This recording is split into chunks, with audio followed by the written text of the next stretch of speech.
G'day, Starlo here, and welcome to the third episode of my Tuesday Chats, proudly brought to you by CM Partners Accountants. In the previous episode, we got up to the end of the 1980s and into the early 90s, my return from living in Canada, and that fateful call from one of Rex Hunt's TV producers asking if I'd be willing to take Rex fishing for his TV show. Now, I'd met Rex briefly a couple of times over the years, and I was very well aware of his stellar VFL and AFL football history.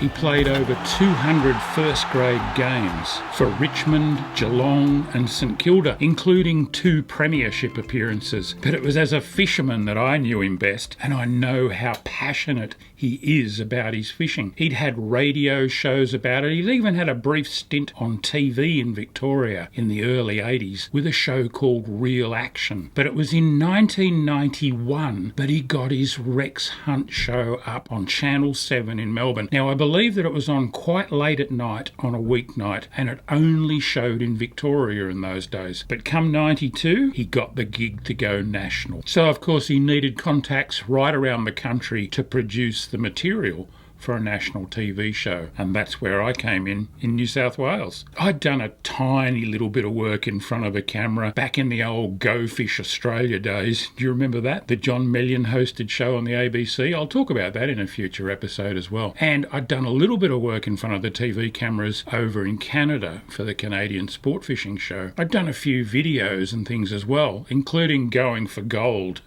But a lot of you will remember that benchmark production about catching big yellowfin tuna strip baiting back in the day. It's what a lot of people still remember me for. Anyway, I was more than happy to help Rex out, and he came to my part of the world on the south coast of New South Wales, and we went fishing. I was as nervous as heck about doing stuff to the camera, but also working with Rex, who was just a larger-than-life personality. But he instantly put me at ease, mostly through a series of very blue jokes that I can't tell in a format like this. And actually, it's worth mentioning that Rex is a very funny guy. He's got excellent comic timing. I often used to say, I reckon he could have had a career as a stand-up comedian if he hadn't gone down the fishing and football line. He is genuinely a very funny bloke. I don't think I've heard too many people that tell a joke better than Rex. He'll spin it out over a really long period of time, but it's full of punchlines all through until you get to the main punchline at the end. And interestingly, a lot of those throwaway lines that he's famous for in his TV shows are punchlines from his jokes. Things like, "Thank your mother for the rabbits," "Are there any questions?"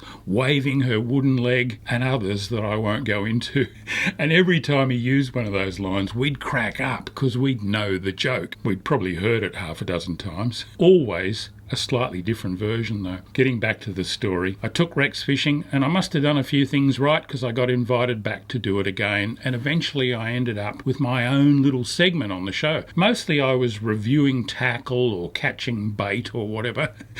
I joked that for my first year on the Rex Hunt show, I was limited to invertebrates. I couldn't catch an actual fish for the camera. I had to catch things like prawns and worms and squid and talk about tackle, but I really enjoyed doing it, and I learnt a whole lot by doing it.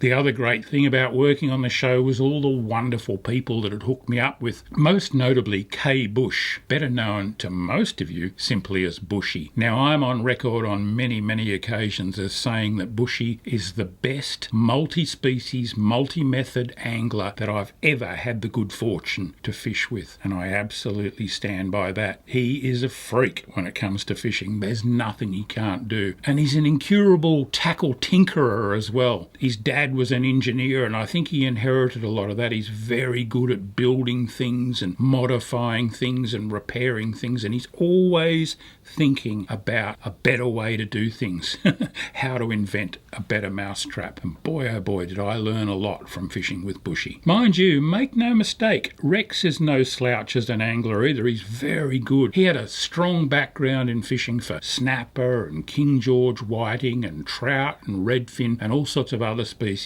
He came up through the bait fishing ranks and became a very good lure and fly fisher. Never underestimate Rexy. He's a really good angler. So anyway, I ended up doing 8 or 9 years with the Rex Hunt Show, and what a ride it was. We did lots and lots of travel, and I spent an incredible amount of time away from home. In fact, in one of our busier years, I worked out that I was away from home for 175 nights out of the 365. That's a lot of travel. It wasn't without its downsides either. I missed a lot of my kids growing up, and ultimately all that time apart ended up costing me my first marriage, something I'll always be sad about. But there's no denying that my involvement with the Rex Hunt Show really lifted my personal profile and helped build my career. There's nothing quite like getting your ugly mug on TV to raise the recognition factor. The show also took me all around Australia and across the globe in search of content. We went to New Zealand, the Solomon Islands, Vanuatu, Thailand, but I guess the two trips that really stand out in my memory are the ones to England and Japan.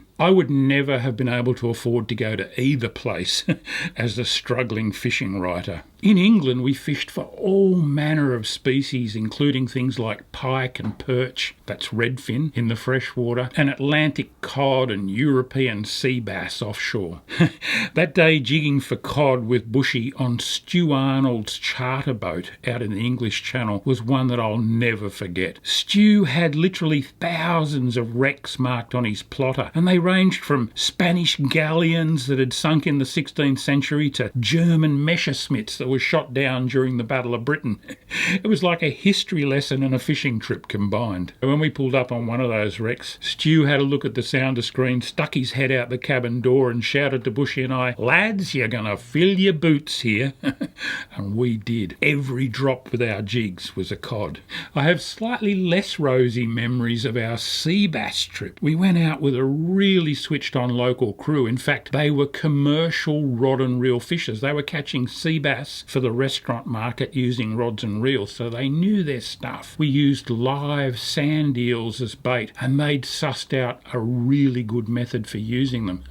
But of course, I figured I was smarter than them and modified my rig just a little bit because I thought I could improve it. Big mistake. I was the only one on board who didn't catch a European sea bass, and I've still never caught one. It remains on my bucket list. Even Mike Dickinson, our producer, who couldn't catch his bum with both hands, managed to catch a sea bass by using the rigs that the crew gave us to use, not changing them. That was a pretty important lesson for me.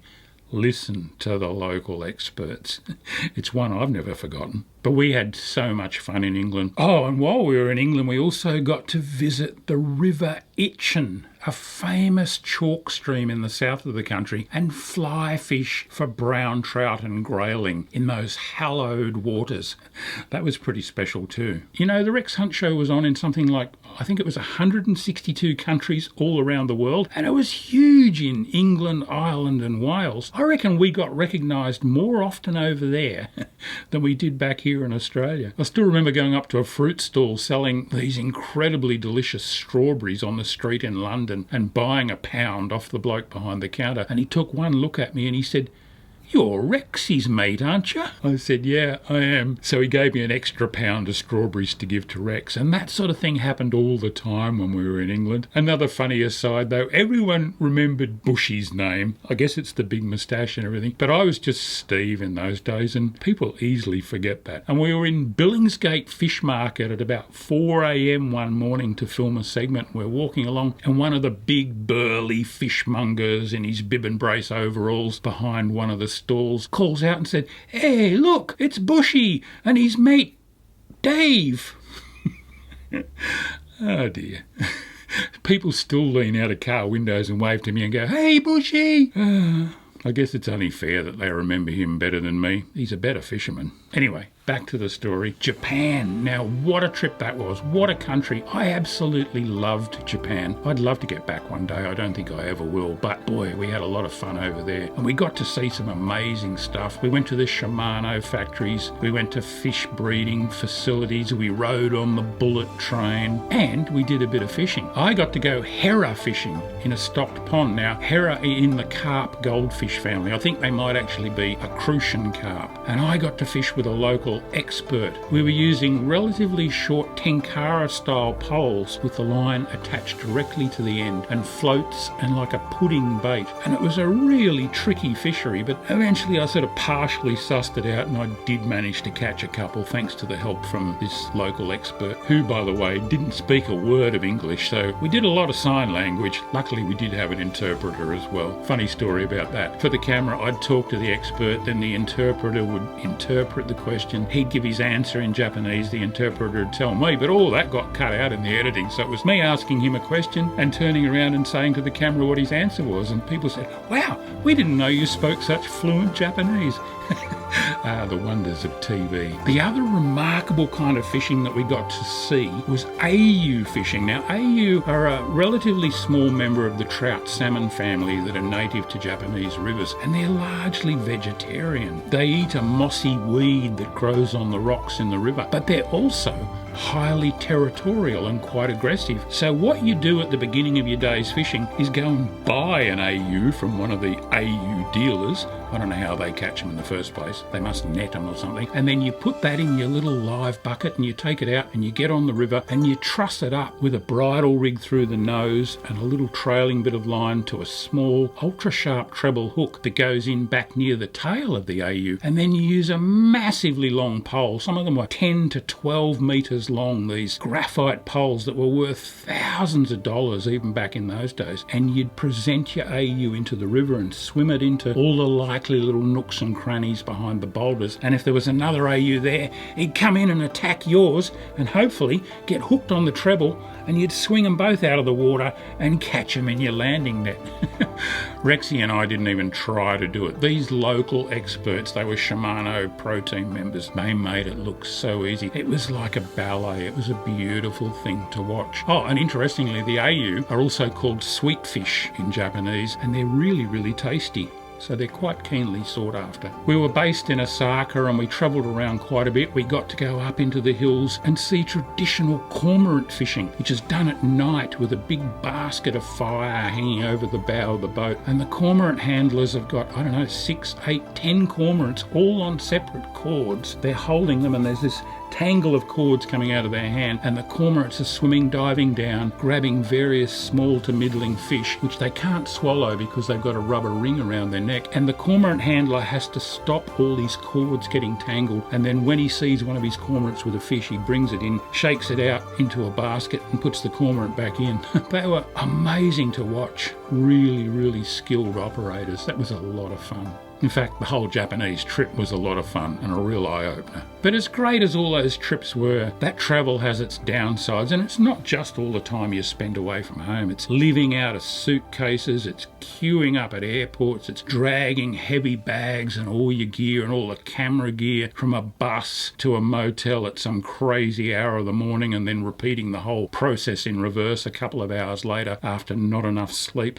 We flew on all kinds of planes, from big ones to scary little ones, and we had some pretty terrifying flights along the way. I remember us getting caught inside a storm. I think it was in the Solomon Islands, a massive thunderstorm in a fairly small plane, a Norman Britain Islander, little twin engine job, and it was the scariest flight of my life. I reckon we came very, very close to dying. Water was actually coming into the plane. It was running about a centimetre or two deep along the floor of the plane. We were completely lost inside the clouds, going up and down thousands of feet at a time. Absolutely terrifying. It's not a good look when you look at the pilot and he's white with fear as well, and you can see how tightly he's gripping the controls. When we finally landed, no one had said a word for quite a while. It was interesting. We all got out of the plane, dropped to our knees and kissed the ground. I'm not kidding. It was a spontaneous response. It put me off flying in light planes, I must say, for the rest of my life. I'm still not a great flyer because of that experience. We also fished in all manner of conditions on all sorts of oceans, as you can probably imagine. We had to go out there and get the job done pretty much regardless of what the weather was doing. And I must give a little call out to one of our favourite cameramen, Harry Panagiotides. Harry Alphabet, we used to call him, because I think he had just about every letter of the alphabet in his Greek surname. But what a great cameraman Harry was, and I believe still is. But Harry never overcame his extreme susceptibility to seasickness. I used to joke that I don't think anyone else on earth had thrown up in more oceans than Harry. But what a trooper. He'd be filming away, and looking through that eyepiece is a great way to get seasick. And you'd see him changing colour and going green, and eventually just move the camera to the side, quietly without any fuss, throw up over the side of the boat, and then continue getting the shot. What a hero. Harry was also the subject of another famous story from our travels. Again, I think we were in the Solomon Islands, and we used to wash our clothes at night and hang them outside to dry so that we could put them on again next day. You need to wear the same clothes when you're presenting to camera for continuity, but the camera guys and that didn't have much in the way of clothing with them either because we had so much camera gear to carry. Harry washed his underpants and he hung them outside over a bush just outside this little hut we were staying in not far from the water in the Solomon Islands, and little known to us, a whole bunch of fire ants crawled into his underpants overnight. He put them on, and it took them about 10 or 15 minutes, obviously, to wake up and start biting him. But when they did, Harry did some pretty fancy dancing and some very quick undressing. There were so many funny stories on the road, but you know what they say, what happens on the road stays on the road, so a lot of those stories will remain untold for all sorts of reasons, but it was a memorable time. I look back with great fondness on my time with the Rex Hunt Show, and I'm immensely grateful for the opportunities that it gave me and the people that I got to meet, as well as Bushy and Rex himself, people like Harry and our producer Mike Dickinson and Jackie and Noel and a whole bunch of other people, too many to mention, but they were all fantastic to work with and they all taught me so much. Those were amazing years. The other thing to remember about Rex Hunt is that he did more to promote fishing in the mainstream media than anyone before or since him, and he also did a wonderful job of promoting catch and release through his kissing them and letting them go routine. It's hard to overestimate just how much impact that's had on subsequent generations, and it's helped to make Australia a leader in terms of sustainable recreational fishing. Never forget that. That was Rex's work. But like they say, all good things come to an end, and towards the end of the 90s, the show started to wind down. Bushy and I were left wondering what our next gig might be. Little did we guess it'd involve a squeezy little soft plastic lure called a squidgy. But that's a story for next time. Until then, thanks for watching, and thanks to CM Partners Accountants, definitely the best accountancy firm I've ever worked with. Seriously, if you're looking to change accountants or get your first one, use the Starlo link in the description down below and give them a call for a free consultation. You won't regret it. Until next Tuesday, this is Starlo wishing you tight lines and, dare I say it, yibbida yibbida. Thank your mother for the rabbits. Here's to Rex, and I'll catch you all hopefully next Tuesday.